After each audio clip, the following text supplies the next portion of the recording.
Good evening. Thank you for joining the Douglas County Democrats for tonight's forum. This is our chance to hear from the Democratic candidates for District Attorney. My name is Pat Weller, and I am the Vice Chair of the Douglas County Democrats and co-coordinator along with Noreen Spears of the forum. Tonight's forum is part of a series. We heard from candidates from County Commission, District 2 and District 3 last week. Next on the schedule will be the sheriff candidates next Tuesday on June 30th. Following that forum, we'll hear from the candidates for state representative for District 10. That is what is currently Eileen Horn's district on July 7th. The same week on July 9th, the candidates for U.S. Congress will participate in a forum. Candidates for Douglas County Treasurer and Register of Deeds will appear on July 14th. So if it's Tuesday, you're Zooming with the Dems, and we're glad to have you. If you missed any of these events or you want to share them with others, and we really want you to share them with everybody you know, then you'll find the forums. We're recording the forums. They will be available on the Douglas County Dems website and on YouTube. Give us a couple of days to get them posted, but they will be there for others to see or for you to see again. I feel like the reruns could be fun. I also hope that you will mark your calendar for July 15th when early voting starts for the Democratic primary. The final day for in-person voting is August 4th. This year's primary is critically important. We have multiple Democratic candidates for several seats, and they are good candidates. They will have no Republican some of these will have no Republican candidates opposing them in November. So the winners of the primary will have the election and face no further opposition. These include county commissioners, District 2 and 3, district attorney, sheriff, state representative for District 10, county treasurer, and register of deeds. So we always say your vote matters, but if you're one of those people that doesn't always think that the primary matters, it sure does this year. So voting in the primary is your chance to select our future leaders. To do so, we strongly encourage you this year to vote by mail. We're all watching football fields being used as voting stations in Kentucky and craziness in Wisconsin and all of that. We really want people to vote by mail. If you have not yet applied for an advance ballot to be mailed to you, there's still time. You can do so at ksvotes.org, and the county elections office will send it to you. To promote early voting, the Douglas County Dems will be calling thousands of voters. We've already called several thousand who have not yet requested the advance ballot. To do that, we need your help. If you can make calls or you can text to encourage early voting, please volunteer using the link on our website, or you can email me, but we need help and we'd appreciate it. Thanks to all of you who are already volunteering, and thanks to those of you who are in attendance tonight, and of course to our moderator and our candidates. I'm pleased to introduce our moderator to you. Gina Spade is founder of Broadband Legal Strategies and is also a Douglas County Dems precinct committee person and ward captain. Gina will be introducing our candidates and will be moderating the evening. I will turn things over to Gina now and our candidates with our thanks for their participation. Thank you, Pat. And thank you again to our three candidates running for the important position of District Attorney. In alphabetical, the candidates are Charles Branson, Cooper Overstreet, and Suzanne Valdez. Before we get started, I also want to thank all of you for listening tonight, and to all of you who submitted questions. They're really great questions, and unfortunately we won't be able to get to all of them this evening, but I've done my best to try to cover a wide range of topics. First, though, we're going to start with opening statements. Each candidate will have a time limit of 3 minutes. My daughter helped me with a random drawing for the order of opening statements before we began. And after that, I will rotate who responds first each time. So for opening statements, we'll begin with Suzanne. Thank you all for participating and being here this evening. My name is Suzanne Valdez, and I'm running for district attorney because I believe it's time for a change. It's time to set a higher standard in the district attorney's office with new, effective, and experienced leadership in the DA's office to restore public confidence in the office and to lead our community through criminal justice reform on issues of racial justice and the handling of sexual assault, domestic violence matters, among other important matters. Why vote for me on August 4th? Because as a woman of color, I have the experience, the leadership skills, and the ideas for smart change to move our community forward. Concerning my experience, I'm a lawyer who's been practicing for 24 years. I have a wide range of practice experience in Kansas, including prosecutorial experience. I've also been a pro tem judge, temporary pro tem judge handling the juvenile offender docket. And of course, I've been a prosecutor. I have also been a law professor for 20 years, and I have trained many, many law students who have become prosecutors across the state. I'm also teach prosecutorial ethics and legal ethics, which I think this office needs. In terms of solutions, I have lots of ideas for solutions. These include transparency and accountability. Why? Because this office has not shown that to our community. This is an office that belongs to the community, and it is important that the district attorney provide clear information about who's in our criminal justice system, why they're in our criminal justice system, et cetera, and be accountable to the public for all of that information. I want to know, why is it that the incarceration for Blacks is 4.7% higher than whites and across the nation as well? Those are questions that we need answered. And those are things that are really important to the office. We also need to be accountable for the work that's done, and we need to support offenders when they come through the system. In terms of leadership, I believe that I know people who know me, I'm a straight shooter, I'm a collaborator, I'm a communicator, and I really want to have our stakeholders come together as a community, because I've talked to so many people who have got great ideas and are experts in many different fields, and I think we need to come together to have hard conversations about how to move our community forward in areas of sexual assault, expanding our specialty courts, prevention programs on mental health, addiction, and other very important programs that will keep people out of the criminal justice system. And lastly, as a teacher and as an educator, what we've seen in the last month or so is horrible effects of systemic and racial injustice. And a lot of it has to do with education and training that I think can be done. And so that's something that's super important to me. We need to train the lowest denominator in the prosecution office, and we also need to train law enforcement so that we know who our community is, we know who the stakeholders are, we know how to treat our community fairly and justly. So thank you. Thank you, Suzanne. Cooper, you're up.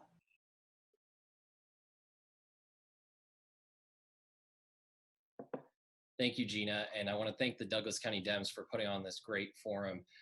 It's a great opportunity for you, the voters, to hear from your candidates. My name is Cooper Overstreet, and I'm running for district attorney.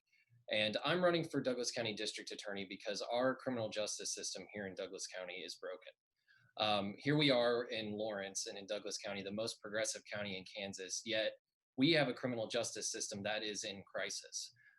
It's in crisis because we have a jail population that's bursting at the seams right now, and it's filled with not violent offenders, but with folks who just can't afford to pay their bail to get out. It's a jail population that is disproportionately African American, so much so that it's well above the national average. And what's worse is that we have leaders here in Douglas County in our criminal justice system who, through their policies and their inaction, have led to this crisis. Now more than ever, we need a progressive movement in Douglas County in our criminal justice system. We need folks who will step up and say enough is enough. Now, I'm not saying that I can do that alone. It's going to take everybody out there to help me do that, and it's a collaborative effort. Now, I come from a small town in rural Kansas. I grew up poor, raised by a single mother. And from a very young age, I saw what it was like for the justice system to affect folks who already didn't have a leg to stand on. I remember my mom getting her driver's license suspended because she had too many tickets that she couldn't afford to pay. And I remember how she felt when she had to decide between driving to work and making money to feed her family or breaking the law. And my mom made that difficult decision to break the law. She didn't get caught, but so many folks aren't that lucky. And so from a very young age, I saw what our criminal justice system can do to those folks who don't have enough to begin with. And that's why I became a defense attorney, because I wanted to change the system from the inside. As a defense attorney, it's been my privilege to represent folks all across the state of Kansas, but most importantly, I represent folks right here in Douglas County. And I'm in that courthouse every single day. And when I'm in that courthouse, I'm standing next to clients, and it's my job to tell their story. And I have to humanize them in our criminal justice system, which works so hard to take away their humanity. And as district attorney, that is what I want to do for the folks in Douglas County. I want to create a system that focuses on humans, not convictions, and that focuses on rehabilitation and not incarceration. I want to root out systemic racism by eliminating things like the racist and corrupt cash bail system and ending our failed war on drugs that has destroyed so many countless lives of marginalized folks right here in our county. And as your district attorney, I will do that, but it's not going to be me alone. I need folks like you to understand there is a progressive movement and it's time for a change. Thank you. Thank you, Cooper. Charles?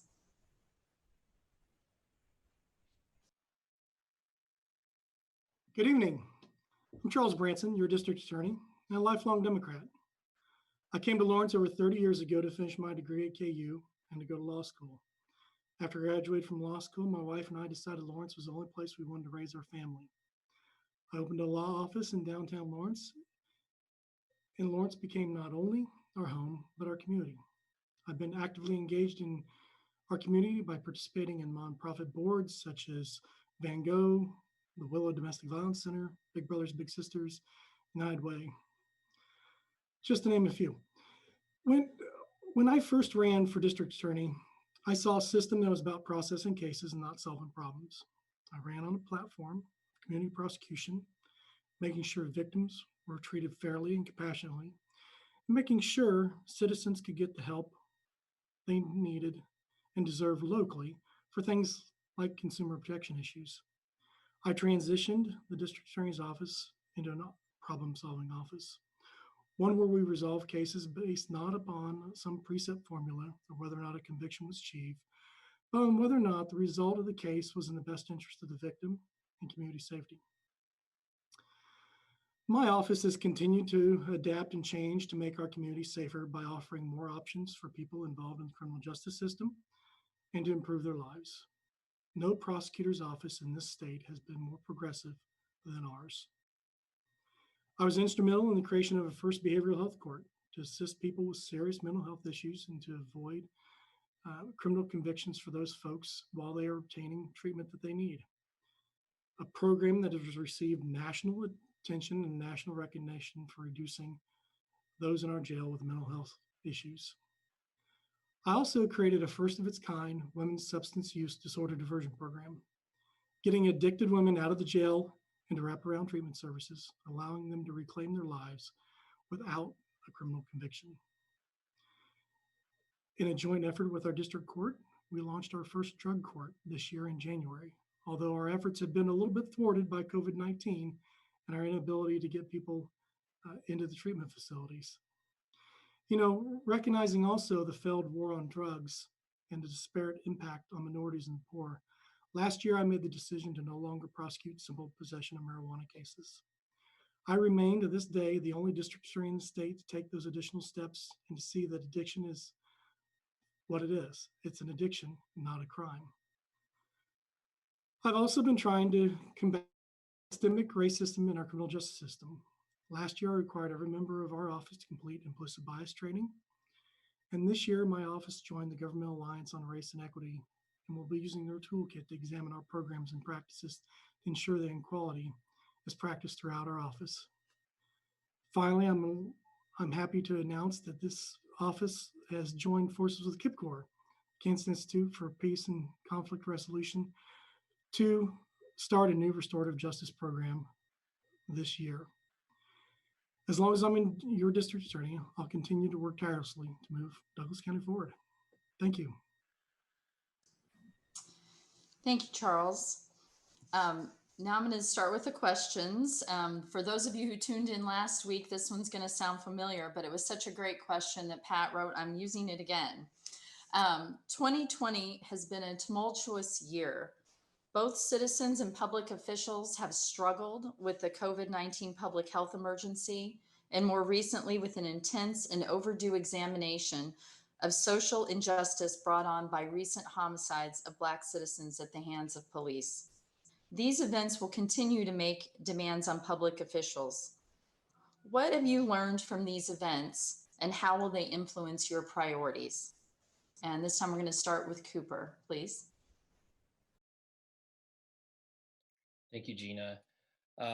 As a criminal defense attorney who's practiced, in the justice system for quite some time, I learned, I guess, what I would say something I already knew, which is that our criminal justice system is fundamentally unfair to Black folks. It is.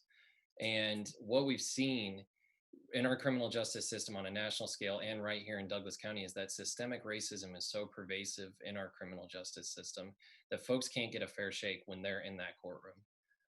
Right now in Douglas County, we have a young man sitting in our jail, Rontaris, Washington, who's been there for over 5 years.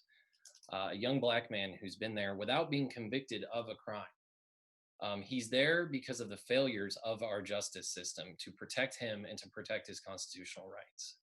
And he's an example of, when we talk about systemic racism, Rontaris is a key example of that. Rontaris needs to be released from the jail today because Rontaris is somebody who's there not because of his own wrongdoing, but because our justice system has failed him. And as DA, what I can do is I can learn, but I can also listen. As part of my platform as a progressive prosecutor, I've vowed to create an anti-racism task force in Douglas County. An anti-racism task force which is meant to delve deeply into the bias that exists in our criminal justice system, both starting at arrest and first interaction with law enforcement, through the charging process, and all the way through to conviction. That anti-racism task force is meant to root out bias, compile statistics, compile data, so we can know where the problems are. We won't ever begin to solve these problems unless we know. We know that our criminal justice system is racist, and we need the leaders who are willing to step up and take the steps necessary to promote racial justice and say Black Lives Matter and actually mean it. Okay. Thank you, Cooper. Charles? So the question is lessons learned and what can we take forward with COVID-19? First and foremost, one of the lessons that I think has been discovered by the district court and by other players in the district court is we don't always have to do the things the way we've done before. We have had the opportunity through COVID-19 to readjust our criminal justice system and start addressing issues on an emergency basis that we didn't do before and we did not consider before because it was a different way of doing business.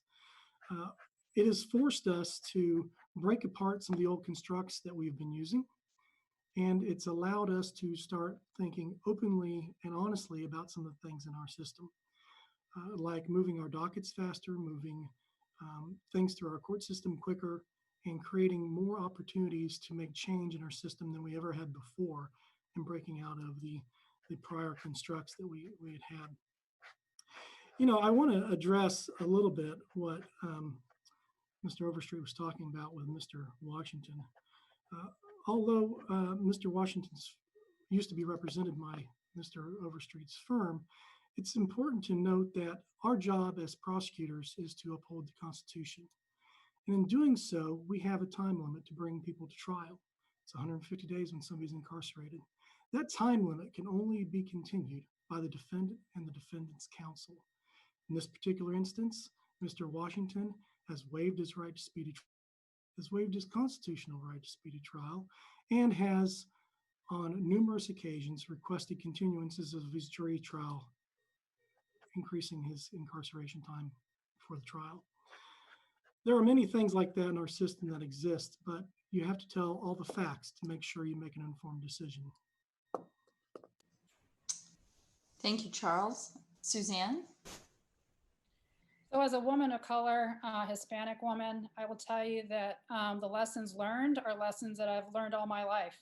And I will tell you that as a brown person, I've had experience with racism. I've had family who's been experienced racism. So this isn't something new, but what I think we have here, especially with the Black community, is, and what's happened in the last month is a breaking point. It's finally a wake-up call for people to understand that marginalized communities have been the subject of systemic and institutional racism for years, and we need to fix it. And not only is the criminal justice system a problem, but it's healthcare, it's housing, it's homelessness, it's addiction, it's COVID-19 and who it's affected. It's affected Black people and brown people, more marginalized communities. All right, so the criminal justice system is part of that whole problem. And so COVID-19 has given us a wake-up call that we need to make change. And we need to do it now. And the momentum is such that we need to make our community better, safer, and certainly more just. So what do we do to move forward? I will tell you what we need to do forward. I've talked to so many people in this community who care about moving forward and making sure that we treat people fairly, and that we look at addiction, that we look at homelessness, that we look at the criminal justice system, that we look at how we treat Black people in our community and brown people and other marginalized communities. And you know what? We have to come together and we need to engage as a community. We need to come up with solutions so that we can move forward. And this is a game changer. This is an absolute game changer. And the statistics show that nationally, people want change. People want to understand and feel like they can live in a community, feel welcome in a community, be protected in a community, and be treated fairly and justly in the criminal system and throughout everything else that is involved in our community. So thank you. And I hope that you see the passion in my voice and understand that I really want to be that person to move us forward, because I think I'm that person. Thank you, Suzanne. The next question is, there is a movement across the country to establish conviction integrity units. Conviction integrity units are divisions within a district attorney's office that investigate alleged wrongful conviction cases. One such unit was established in Wyandotte County a couple of years ago. Would you favor the establishment of such a unit, and if so, why? And then we'll start this question with Charles. Great question. Wyandotte County did establish one several years ago, and to my knowledge to date, Wyandotte County has yet failed to process any cases through that conviction unit. I actually had reached out to our Higgins University School of Law and our Innocence Project there, and consulted with Professor Craig and Gene Phillips-Giles about creating a conviction integrity unit right here in this very office. After consulting with them, they discovered that our office was not of the size appropriate for conviction integrity union. And we also had a track record of providing for DNA testing or back testing of things anytime that came up with somebody that had been incarcerated. So upon their advice and review of our office, we have not established a conviction integrity unit. Now, that being said, we do monitor our cases for performance, and we do monitor our cases all the time for change of circumstances, newly discovered evidence, and we always promptly review those things and look and make sure that we are proceeding down the right path when it comes to prosecuting a particular case. Thank you. Next up is Suzanne. Yeah, I mean, I think that the idea of an integrity unit is a good one, especially when you've had a sitting district attorney who's been in the job for 16 years. And during that 16 years, there have been at least one discredited prosecutor who has convicted numerous individuals. And she herself has been discredited. And I know that for certain, the conviction of Albert Wilson has been something that's been on the national radar for years, just because, again, of the discredited prosecutor that was prosecuting that case. So whether it's a unit or whether it's a review, I do believe that there's some convictions that have been tainted, and that is because, and they're questionable, and the integrity of those convictions are questionable because of the prosecutor or prosecutors who have obtained those convictions. I believe that it is absolutely incumbent on the important that the prosecutor, if there is a change in leadership, especially when there's a suspected discredited, prosecutors who have involved in convictions, those cases be reviewed. So whether it's a unit or whether it's a review of very questionable cases, I'm definitely in favor of that, and I think it's necessary in light of what we've seen recently coming out of the district attorney's office. Okay. Thank you, Cooper. Thank you, Gina. I'm absolutely in favor of the establishment of a conviction integrity unit here in Douglas County. And as DA, I will do everything I can to establish that unit to review past cases, including cases by prior prosecutors who have been known to commit misconduct. The fact of the matter is this: we can't sit here as leaders in criminal justice and talk about the systemic racism of our system, but then not act as if there's thousands and thousands of folks who are in our nation's prisons right now who are there because they're innocent and be there because of systemic racism. The stats are pretty clear. A Black male in this country is 7 times more likely to be wrongfully convicted of murder than a white male. That number is staggering. A conviction integrity unit is crucial to citizens of Douglas County knowing that convictions that are had on behalf of my office as a DA are had based on the facts and based off of the evidence. We can't continue to rely on prosecutors to investigate themselves either. A conviction integrity unit establishes an independent body with help from folks at the Innocence Project. I've reached out to the KU Innocence Project as well, and they would be willing to come in and work with the DA's office as an independent organization to investigate past convictions and right wrongs. I've also reached out to my friend Floyd Bledsoe himself, who was wrongfully convicted. And I know that's something he would want to see, because he would hate to see what happened to him happen to another innocent person in Douglas County. Someone like Albert Wilson, whose case would need to get reviewed first off the bat. Someone like Sarah McGlynn, whose case would also need to get reviewed by an independent conviction integrity unit. So it goes back to what we want to see our DAs be responsible for in Douglas County. Do we want them to just worry about convictions and numbers, or do we want them to make a community that's healthy and safe and that people can trust? And that's what I would do if elected DA. Thank you, Cooper. That's actually an excellent segue into my next question, which is, what do you see as the primary role of the DA's office, and how will you measure success in your office? And Suzanne, let's start with you this time. Yeah, so thank you. I think that the primary role of the district attorney is to provide leadership in that office to ensure that prosecutors are well trained, that law enforcement are well trained, that there are guidelines in place so that people who are in the criminal justice system know what expectations are, what crimes are going to be charged, how they're going to be handled. I believe that we need to follow our ethical rule, which is 3.8. It's a special rule related to prosecutors, that we're supposed to do things timely, we're supposed to do things fairly, we're supposed to do things quickly, and we're supposed to ensure justice, and we're supposed to make sure that victims and survivors are heard, that they're part of the process, that we give due process and notice and all those things to those involved in a crime or in the criminal justice system.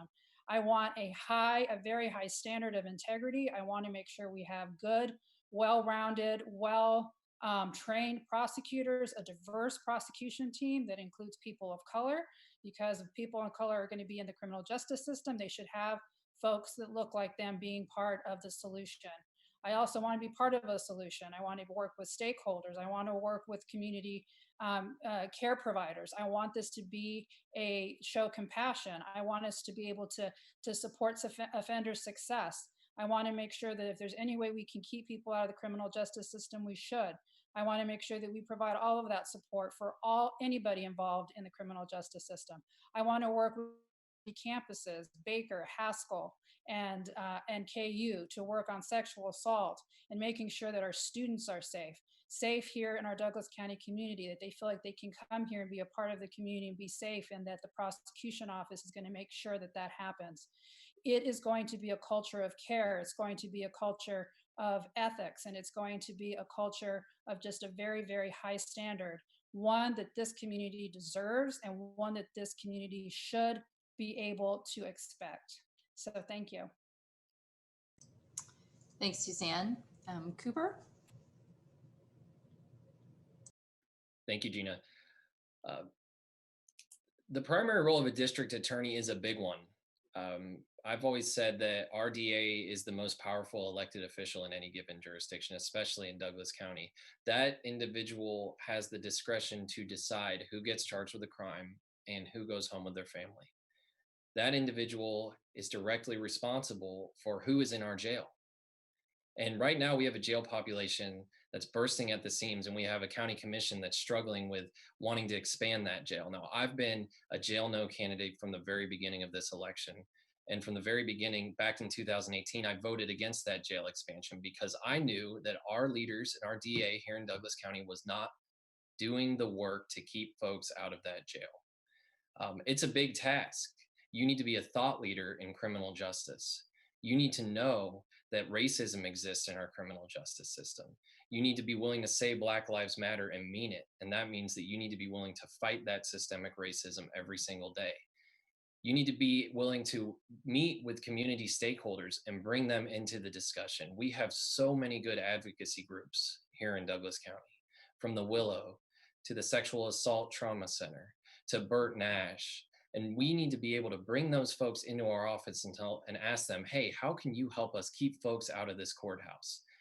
Everybody that goes into that courthouse is traumatized in one way or another. And as a DA, my primary purpose will be to lessen the footprint of our criminal justice system here in Douglas County.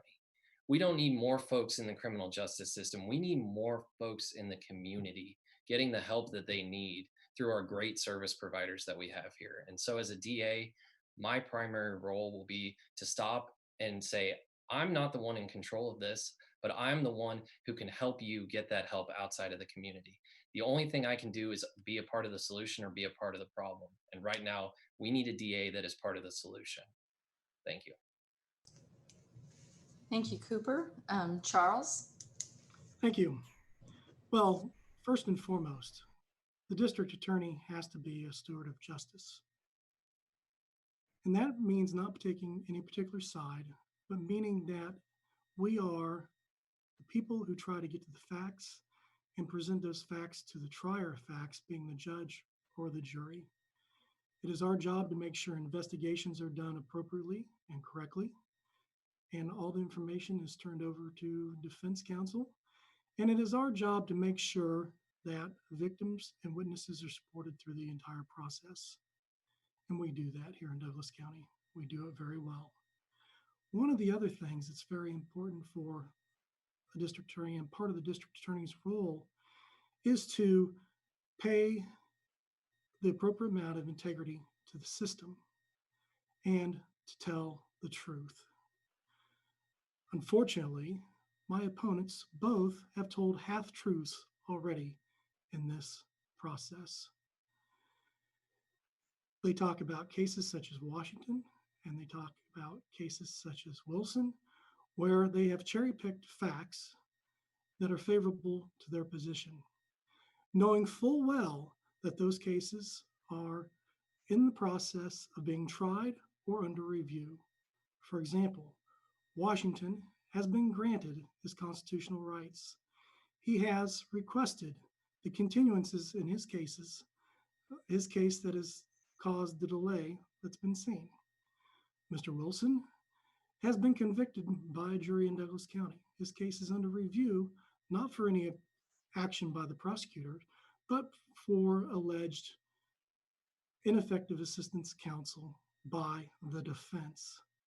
It is important that your district attorney tells the truth and does it every time, not just when it favors their side. Thank you, Charles.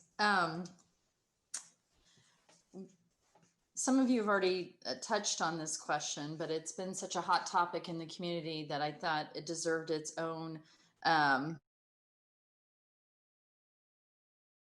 Douglas County Jail, from whether it should be expanded to why there is a disproportionate number of minorities in the jail's population. Given the programs that are already in place, what would you specifically do as DA to lower the number of people sent to jail and address the racial disparities? And I think, Cooper, it's your turn to start first. Thank you, Gina. Well, the first thing I would do as DA is from day one is I would eliminate the racist and corrupt cash bail system that exists in Douglas County. Cash bail is a driver of mass incarceration. Cash bail punishes folks for being in jail because they're poor. It doesn't make our community any safer. And it applies only to folks who haven't been convicted of any crimes. So from day one, what I would do is I would institute a policy that folks in Douglas County we're gonna have a default policy of release on one's own recognizance, meaning that they will be released and told that they need to come back to court at a certain time. Statistics have shown in states and jurisdictions that have eliminated cash bail, crime has not gone up. In fact, what has happened is those communities have become safer because every time you put somebody in that jail, it takes them away from their family. It takes them away from their support system, even if they're in there for 3 or 4 days. It takes them away from the people that rely on them to make a living. And so as DA, the first thing I will do is eliminate cash bail because it disproportionately harms those folks who are poor and people of color. The next thing I will do is I will greatly expand all diversion programs that are here in Douglas County. I said it before, we have great providers here in Douglas County, and I will use them to make sure that folks aren't even coming into the criminal justice system. I'll end the war on drugs by refusing to charge any narcotic possession case that involves less than a gram of narcotics. People shouldn't be punished for their addiction. It's not going to help them get clean. What they need is they need treatment in the community and they need support in the community. And we have that here in Douglas County. The next thing I'll do is I will explore actual programs outside of the courthouse that work, problem-solving courts and courts that aren't in our court system. The word drug and court don't ever go together. No one's addiction should ever be affected by their ability to show up to court. And that's why our drug court in Douglas County has been shown not to work, because folks can't have their sobriety contingent on them being threatened to go to jail. So those are just a few of the things I would do to say jail no and mean it. Thank you, Cooper. Charles, you're next. Thank you. Well, for starters, some of the things that we've done in Douglas County have been pretty darn amazing. We have started our drug court, we've started behavioral health court. And one of the things that's very often overlooked is our pretrial release and bond supervision program that has effectively eliminated cash bail already for people in the system unless they have failure to appear or they're faced with a very serious crime that affects the safety of our community. We have, going forward, expanded our diversion programs already. 20% of the cases that we filed in 2019 were resolved through a diversion program through our office. Those cases have a approximately 90% success rate on diversion program, which is very high and very admirable to what we have been doing here in Douglas County. We constantly work with program providers and service providers in our community to try to retool our programs to make them more effective and more efficient for people in Douglas County. We have reduced our jail population, although we have not gotten ourselves below the crisis stage that the jail currently is at. But that is in part because the programs we have created in the last 3 years are still fledgling programs that have not fully realized their potential. I think those programs will continue to grow and continue to realize their potential, and we'll see fewer and fewer people utilizing the jail. We have to use jail as a last resort. But given that statement, we do have one of the lowest incarceration rates in the state of Kansas here in our community. Those numbers have been borne out by the Vera Institute, and that's pretty amazing for us. Our system, of course, does have problems. We have to address the systemic racism in our system. That is through all levels. It's not just one portion of the criminal justice system, but it's all the portions of the criminal justice system.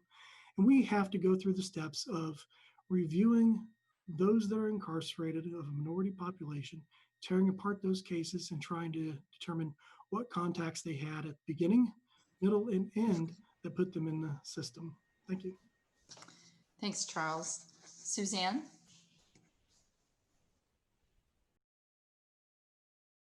Are not novel and new. Drug courts have been around since 1989, and we only got the drug court here in Lawrence in December. We got reformative justice just a month ago. We've got other great ideas like the sexual assault prevention task force in February.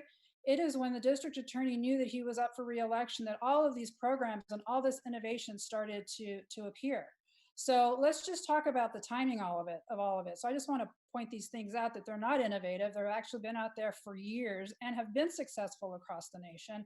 And the question is, why isn't it that Douglas County isn't doing these things and doing it well? Because we can. Again, in terms of having those alternatives to incarceration, that is something that is so important to me, especially because incarceration does affect disproportionately marginalized communities. So we need to take these great programs that have existed for years, we need to put them into our system here, make sure that they're supported, make sure that the district attorney's office supports those programs so that we keep people out of jail. On the question of cash bail, eliminating it entirely, I mean, that's impossible. There's statutes, there's laws, there's a judge who plays a part in whether bail is going to be granted or not. Now, if the question is making sure that you have a policy where non-violent offenders and people who are not serious offenders and violent offenders can have other alternatives to jail, I'm absolutely in favor of that. But I just want to be clear that it's not a complete cash system where you're eliminating cash bail. I've said this before and I'll say it again because I feel like a broken record, but prevention programs in this community, it is low-hanging fruit for us because we've got so many great people in our community. We've got great experts. We've got great activism. We've got a lot of caring souls here who want to move our community forward. And that is why I would put a lot of resources and energy into prevention programs and have stakeholders determine what those prevention programs should be and what they should look like. Incarceration as a last resort.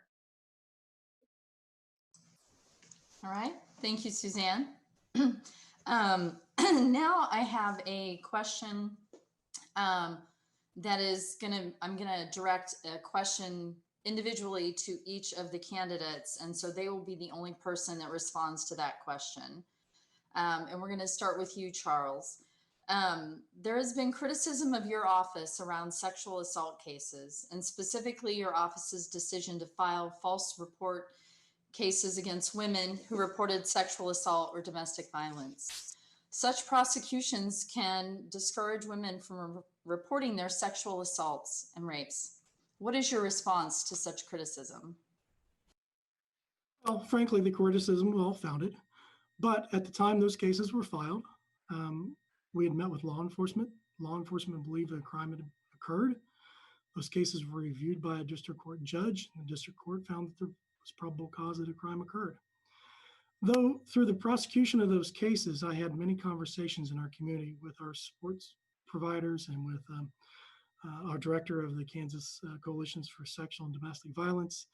And I learned through that process that although we thought we were doing what we should be as far as holding the integrity of the system and protecting potential wrongful convictions, that we overlooked the fact that we really have to make sure that we do not create any unintentional barriers to women or anybody for that matter reporting any type of sexual or domestic violence.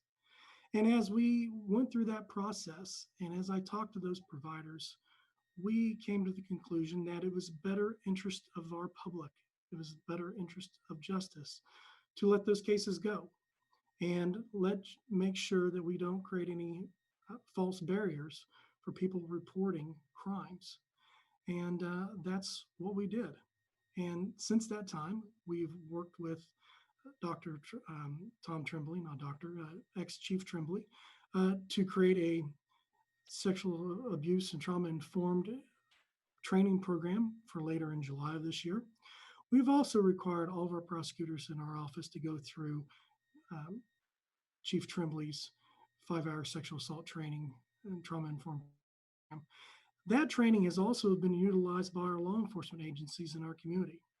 So we're not above making mistakes, and we're not above realizing that there's a better way to go about things. We are in the process of making things better all the time, and we listen to our community's needs. Thank you, Charles. Suzanne, this question is for you. It's my understanding that you've recently changed your party affiliation from the Republican Party to the Democratic Party. While we're always happy to have more folks join us, can you please explain why you were Republican and what inspired you to change your party affiliation? Some background, I actually, when I was a young child, a teen, my civics teacher was from the Midwest and a big Bob Dole fan. And so we learned a lot about, interestingly, growing up in Arizona, I learned a lot about Kansas politics just because of my civics teacher. So I became a Bob Dole Republican, and I really enjoyed being a Bob Dole Republican back in the day. I will tell you that I have always voted for the candidate that I think is doing the best job and that'll do the best job. I really have never adhered to political labels. That's just not something that's not just who I am. I will tell you that in 2016, when Trump was elected as president, he was the moral test for me. I was but quite appalled by what I was seeing. And I knew that I needed to change my party affiliation to really reflect who I am, which is a Democrat. I mean, I just identify with those ideals. And I realized then that that's what I needed to do to vote in this election. So I did it in January, and I know people have wondered why I did it, because I think I was thinking of running, and I made the choice to run for district attorney on April 10th, when there were no other, in my opinion, credible candidates running for office. That was the changing point for me. But I will tell you that I have Democratic ideals. I'm a Democrat at heart. I have a social justice heart. Just look at people know who I am. They know where I stand on things. And I'll go so far to say is that our current district attorney has more Republican views than I do in the way he's treated women and the way that he has treated racial minorities. So if the question is the label you're going to put on people, then I think that we need to point that out as well. So thank you. Thank you, Suzanne. Cooper, question for you. Your law office's social media account recently called for defunding the prosecutor's office, apparently an echo of the Defund the Police movement that would call for reallocating funding for police to other social services. If you are elected, will you eliminate parts of the DA's office? Or in other words, what exactly is meant by defunding the prosecutor's office if you support that? Well, I will certainly attempt to defund and remove the parts of the prosecutor's office that cause folks like Ron Taurus Washington to be in jail for 5 years without a conviction. We need to fundamentally reimagine the way that our criminal justice system functions in this country. We have no choice right now. There are folks that are taking to the streets right now because they are angry, because they are not having their voices heard. And our leaders in the criminal justice system throw their hands up and they say, well, we don't know what we can do. And so it's about time that we have folks in our prosecutors' offices who understand what those folks are talking about and who will say Black Lives Matter and who will do things to show that. So when folks out there say defund the police, that comes from a place of our community and our country has funded law enforcement agencies and the prison industrial complex at rates that are 10 times that of social services in this country. We went from being a welfare state to a police state. And here in Douglas County, I know for a fact that is not the community that folks want to live in. They don't want to live in the community that's known for having the best jail. They want to live in the community known for having the best schools and the best social services programs. And so we need to focus our funding sources right now and our way of thinking on, as a prosecutor, I don't want to be the chief law enforcement officer in Douglas County. I want to be a thought leader in the field of criminal justice, and I want to work to reform our system to make it one that actually works for the folks in Douglas County. So that's why I want to start programs like problem-solving courts outside of the courthouse. Now, our drug court that we have right now is predicated on somebody having to plead guilty to the offense they're charged with in order to enter into that court. That is not how you get people to be better and to kick their substance abuse habit. We need programs that actually work, programs that are outside of the courthouse, that foster good community relations and make our community healthier. So as a progressive prosecutor, I will create a holistic approach to prosecution that focuses on putting money where it best serves the community. Thank you, Cooper.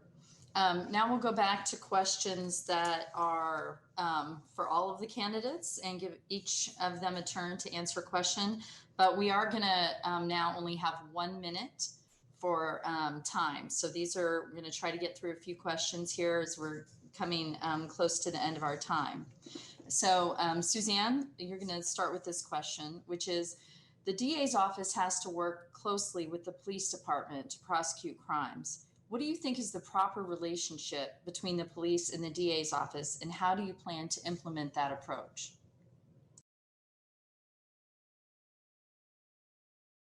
Prosecutor who's worked in Wyandotte County from 2005 to 2008, and then from 2017 to present.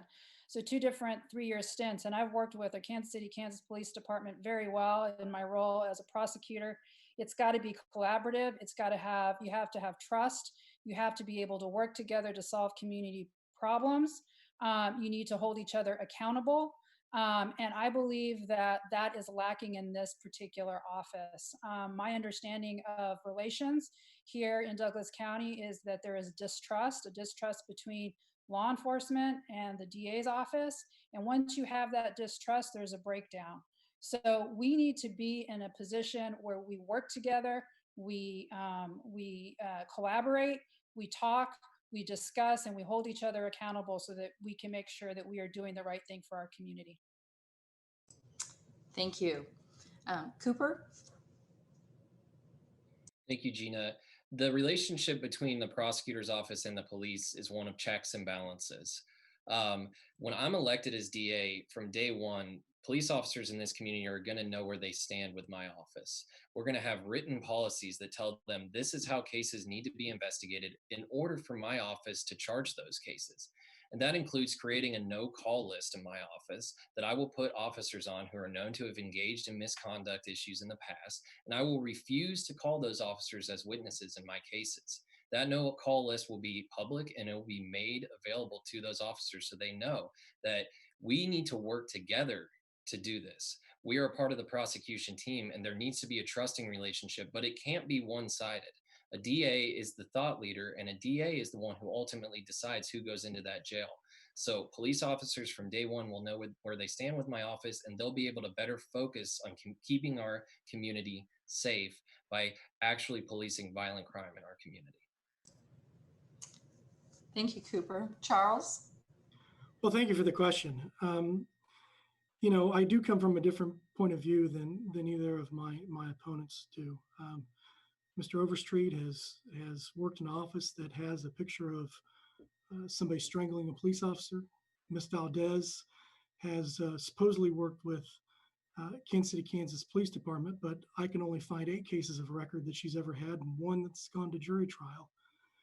Communication is the most important part of our relationship with our law enforcement agencies. And we have 5 local law enforcement agencies: Lawrence Police Department, Baldwin City, Eudora, University of Kansas, and then the Sheriff's Department. I work on a daily basis with law enforcement officers and their chiefs and their commanders, making sure that we have open communication about what it is we're doing and how we do it. We have an open door policy with law enforcement officers that they can come in, contact us, discuss cases, and try to figure out best way forward. Communication is the key to making sure that we have an effective police force in our community, and we have a long record of doing that. Thank you. So the next question, as district attorney, you have the discretion to decide which cases to prosecute. What principles would guide your decision-making as part of this process? And sorry, I guess I need Cooper, you're first this time. Thank you, Gina. Well, I'd like to say the ultimate principle that should be behind every DA's decision to charge a case is fairness and what is going to protect our community and keep our community safe. That's why as DA, my role isn't just to charge every case that comes onto my desk. It's not about convictions. That's what our career prosecutors, including those in our DA's office now, that's all they care about is just numbers and convictions and running folks through the system. Instead, every single time I look at a case, I will consider the impact on the community at large. I will consider the impact on the survivor, the victim in that case, and I will consider the impact on the defendant. And I will consider what we can do to make sure that we aren't being part of the problem in how we charge these cases. And I'll once again bring in folks from the community to aid me in those charging decisions. It's not going to be a unilateral decision. It's one that affects the community and the community needs to be involved in. So those are the principles I will rely on in using my prosecutorial discretion, which is an absolute discretion, and I will take it very seriously. Thank you. Charles? Well, first and foremost, there has to be probable cause that a crime has occurred. But beyond that, the prosecutor does exercise a considerable amount of discretion in what is charged and what is not charged. It has to be part community input and what your community desires from your district attorney's office. You know, in my decision to no longer prosecute marijuana possession cases, that was part of a community decision. That was the information I was provided back to the community with our community's desires. You know, the second part of that is, you know, it's not just a matter of whether or not there's probable cause in a community decision. It is whether or not it's the best interest of the public and the victim for the case to go forward. We have to make a determination if the victim is interested, the degree of harm to the victim, and what type of accountability is appropriate for the offender in the case. The reality of it is our office prosecutes roughly 1/3 of the total cases that are presented to us.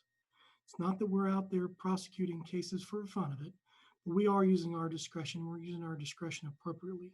And we also have to decide when there's an issue of the truth, how that truth is going to get out. And usually that's going to be to a judge or a jury. Thank you, Charles. Suzanne? So we just heard the district attorney talk about considering resources and community input and effects to the community, and yet he charged three women, two who survivors of sexual assault and domestic violence with false reporting. So that says a lot about the charging function that's happening right now in the district attorney's office. Concerning marijuana, he's talked about that and not charging those kinds of cases, but he's charging paraphernalia, I understand. So, I mean, what's the point of not charging the marijuana charge itself, because you're back in the system anyway? And, you know, in terms of the charging decision made by a prosecutor is monumental because it can change the life of the individual forever, and we've seen it. We've seen it, how it affects the minute that person is charged, it could change their life forever. So I take the charging decision very, very seriously. We need to think about the kinds of crimes that we're going to charge, whether it's important to our community, how it's going to affect our community, and whether it's a good use of our resources and our efforts. Okay. Thank you, Suzanne. We're at the top of the hour, so we're going to move on to closing statements. Charles, it's your turn to begin. So we'll start with you. Well, first and foremost, I want to thank the county party, Pat, Noreen, and Gina for hosting the event. If you'd like more information about my campaign, or if you'd like to reach me to discuss any of the topics we've talked about this evening, please go to my website at www.bransonforda.org. You know, being a district attorney is about serving your community, and it's about being a problem solver. It's a position where hard decisions have to be made every day, and it's certainly not a position that you can learn on the job. Progressive leadership requires more than just a vision and resolve. It requires experience. It requires experience working with people in our community and working to affect change. And it's only through experience you can create meaningful and lasting change. Change takes time and persistence to develop successful programs, to build trust and relationships, and to forge new paths, especially in the criminal justice system. And it has to be done by people that are going to do more than just complain about the decisions that have been made. It has to be done by people that actually come to the table with ideas. So far, I am the only candidate that has ideas. You can see it in the program. 3 years and longer. You know, change has to be done by a leader that has the experience and innovative ideas to work within the system. We have done that over the last 15 years, and that's what I'll continue to do as your district attorney, and that's why I'm asking for your vote on August 4th. Thank you. Thank you, Charles. And I don't remember if I said this, I apologize. The closing statements, I told the candidates earlier, but just to let all the audience know that closing statements are 2 minutes. And Suzanne, you're next, please. So yes, thank you for having this important event this evening, and I thank you for your time. I just want to point out that, you know, we need change in our system. We know that we need to move forward, and Charles Branson's a part of the system that needs to be changed. So and he's right about experience. I have 24 years of experience, of practice experience, of teaching experience, of prosecutorial experience, not 24 years, but plenty of prosecutorial experience. And the data that he's giving you in terms of what I've done is not accurate. I did try the last jury trial before COVID hit in Wyandotte County to verdict. So this idea of experience, it comes in many, many ways. We also need leadership. We need leadership in our office to have difficult conversations, to collaborate, to really instill public confidence in in the district attorney's office. I can provide that leadership. I did it as Crime Victims Compensation Board chair, where I managed a budget of over $4 million. And we ensured that victims of violent crime had compensation. So I know how to manage a budget. I know where every red cent goes. I know how to use resources effectively. I know how to funnel resources so that victims had what they needed, and I can do the same for this office. I also have a very, very strong passion for change. We need to change, we need to move forward, and what's going to matter for that is education and training. And that is something that I'm good at as well, because I've done it for 20 years. And I believe that we need to, as part of our training, we need to train the lowest denominator in the prosecution office with law enforcement to really think about how we can move our community forward. So I ask for your vote on August 4th. Please visit my website at suzanneforthenumber.com. I need money, I need volunteers, I need anyone who wants to host a yard sign, and I just need your vote. So thank you. And follow me on Facebook as well. Thank you, Suzanne. Cooper? Thank you, Gina. And I really want to thank the Douglas County Dems and Pat and you, Gina, for putting on this forum. The folks out there deserve to hear from people like us who are asking for their vote, but most importantly, asking for their trust and their confidence. I started out this campaign, and I think I said it in my opening, that our criminal justice system is broken. A lot of things have happened that have had me facing a very, very, awful truth, which is that maybe our criminal justice system isn't broken. Maybe the problem with it is that it's working with brutal efficiency to keep those folks down that our society wants to keep down. But we know that those folks out there in the street are saying that enough is enough. And there's a wave of progressive prosecutors all across this country. Progressive prosecutors who are defense attorneys like myself, who have been in courtrooms and courthouses and been with people's families and gone into that witness room with a crying mother who's just seen her son get sent away to prison for a drug offense. And they know that we need advocates in positions of power in our criminal justice system now more than ever. We need progressive leadership that's really going to reimagine what it means to be a prosecutor. As your DA, I want to create a holistic approach to prosecution in Douglas County. I want to focus, like I said, on humans and not convictions, and focus on rehabilitation and not incarceration. We said jail no back in 2018, and we are still saying jail no. And I will oppose that jail expansion and continue to oppose it. Right now, we need leaders who will root out systemic racism and who will solve problems and have ideas. Ending cash bail is an idea, and ending cash bail is an idea that works. Ending the war on drugs is an idea, and it's one that works, and it's one that we need right now. So I encourage everyone out there to join our movement, and it's a movement for change. Go to my website. It's www.votecoop.com. Check us out on Facebook, but most importantly, get involved in your system, because this is your county and you need to take it back, and you need to help us be that change. Thank you. Thank you, Cooper. Well, that wraps up our candidate forum tonight. I want to thank all the candidates for participating, for sharing their views, and for their willingness to serve our community. Noreen tells me there's 185 of you watching, so that's great. I love being part of a city that's so interested in these very important issues, and willing to spend an hour or so of their evening listening to the candidates. As Pat noted at the beginning, remember, early voting by mail and in person begins July 15th for the primary election. And I hope to see you all back here next Tuesday on Zoom for our next candidate panel. Thanks so much and have a good night.